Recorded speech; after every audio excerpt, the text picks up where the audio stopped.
Elissa Slotkin thought this was her big moment. Check it out. That's why there's a trust deficit. And I continue to believe it's not our uniformed military that have a problem, it's the leaders who are directing them and these missions. During a Senate hearing, Slotkin leaned into her usual theatrics about the so-called illegal orders, until Tim Sheehy stepped in and brought much-needed clarity to the conversation. I'm sick and tired of the constitutional lawyers parachuting out of the rafters every day when we are doing exactly what the American people asked us to do. And today, we're covering it all. So if you believe truth isn't partisan, hit the subscribe button and let's jump right into it. If you were asked to approve the placement of uniformed military on and around polling locations for a federal election in 2026, what would your legal judgment be of whether those uniforms could do that? Senator, again, that's a hypothetical situation. There are federal laws that prohibit the stationing of troops at polling places. However, right, the question would be whether or not the degree to which that would apply in a non-federalized status under Title 32, and it would depend on the status of the personnel and the mission parameters that are being contemplated. So it's possible that the idea that we put uniformed military surrounding polling locations, for you to not understand what that means to the American public, the playbook of authoritarianism that I've seen as a CIA officer play out over and over and over again in other countries, for you not to understand that sends a shiver down the spine of every American, and should, whether you're a Democrat or Republican, that's why there's a trust deficit. And I continue to believe it's not our uniformed military that have a problem, it's the leaders who are directing them and these missions. Thank you, Senator. For a sitting senator, Elissa has a habit of playing clueless when it comes to our nation's laws, especially when there's a chance to put on a show. Had she let the witness finish his answer, she would have learned that the National Guard has been used repeatedly during recent election cycles. In every case, those deployments stayed under the governor's authority, even when Title 32 was invoked.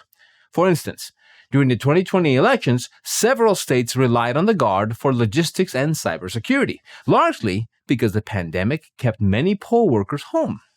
The same thing happened again in 2024, when 18 states and Washington, D.C. used Guardsmen for election support.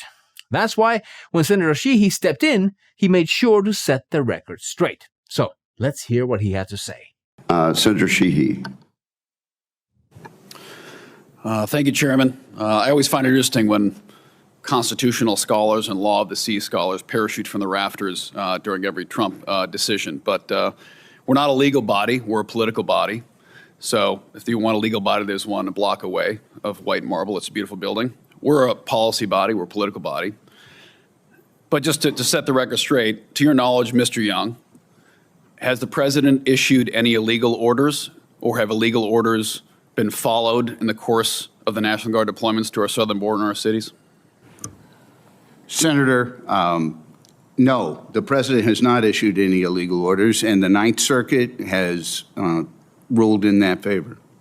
Okay, so we've cleared that up, and there is a case under appeal, which, as Senator Kaine pointed out, is the administration's right to appeal a judgment that called one of the deployments illegal. So right now, no laws have been broken as far as we know.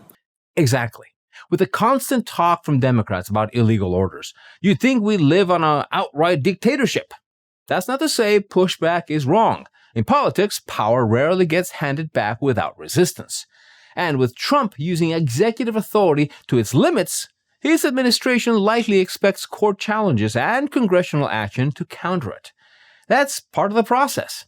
But there's also the point that the current Congress is one of the least effective in modern history. So if the executive branch doesn't act, nothing would ever get done. Tim went on to give an example on what the consequences of such inaction would look like. But before we play that, a quick reminder. Our merch store is live, and if you're looking for great gifts for your loved ones or even yourself, it's an amazing collection. Plus, every purchase helps us continue bringing you stories the media tries to bury. So make sure you check it out through the link in the description. Now back to the video. And is the influence of transnational criminal organizations that fill our country with fentanyl, poison, various other drugs, illicit activity, human trafficking, is that a national security threat? Yes, sir, it is. And as I said, I think we are responding to that very well in cooperation with the Department of Homeland Security. So therefore, under a national security threat, which is unquestionably being fueled by foreign powers that do not want American values to succeed, co-opting transnational criminal organizations, they are actively attacking this country using illegal immigration, using transnational crime, and using drugs to do so. Would that be a correct statement? It is, yes, sir. So 70,000 Americans-ish a year are dying from fentanyl-related overdoses, are being trafficked, are being murdered and thrown under bridges by illegal immigrants and the criminal organizations related to those. That sounds like a pretty big emergency.